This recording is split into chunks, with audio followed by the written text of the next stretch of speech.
What's up, guys? Welcome back to the channel.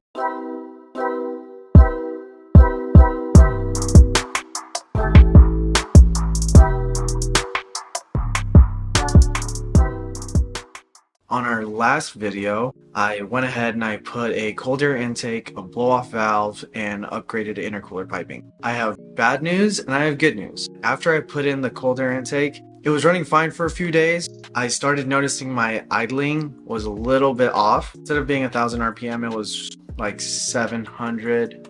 The car would still run and everything and get me from point A to point B, but sometimes it felt like it would want to stall.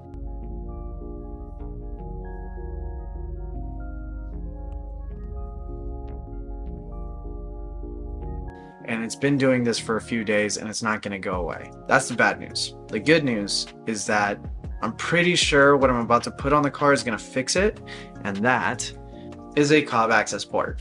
So that's the good news. I get to tune my car. I'm not going to be running an off-the-shelf Cobb tune for a long time, only because I don't have Cobb parts. So that's mainly what this Accessport is for, you know, you put on a Cobb intake, you flash it with Cobb. That's the best way to use this device. This is pretty exciting for me. It's also very new to me. I've never done this before. Let's get this going.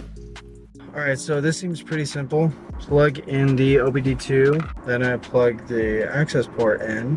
The SF is Cobb's version of their cold air intake. This Cobb Accessport, the highest you can go to without having a Pro Tune or some kind of E-Tune involved is a Stage 1 Plus. Alright, so Stage 1 Plus, SF, that's Cobb's version of a cold air intake. Boom.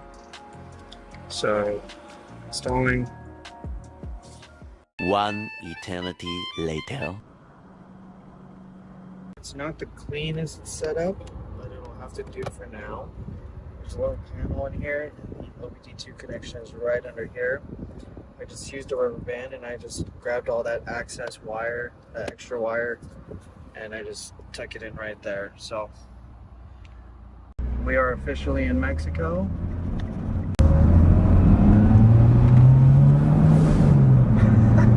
First. Okay.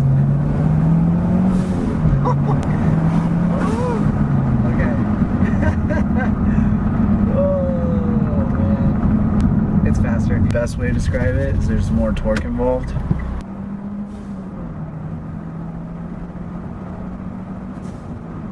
man. That is insane. I think the biggest difference I noticed is after third gear, when it jumps into fourth gear, it used to always kind of mellow out and not be as aggressive.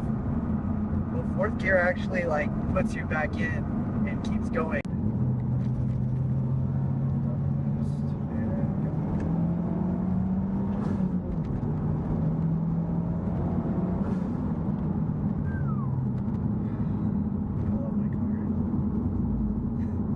Yeah, and it totally fixed the idling issue. It's completely gone, as you can see. It does not hiccup at all. So that just about wraps it up for today's video.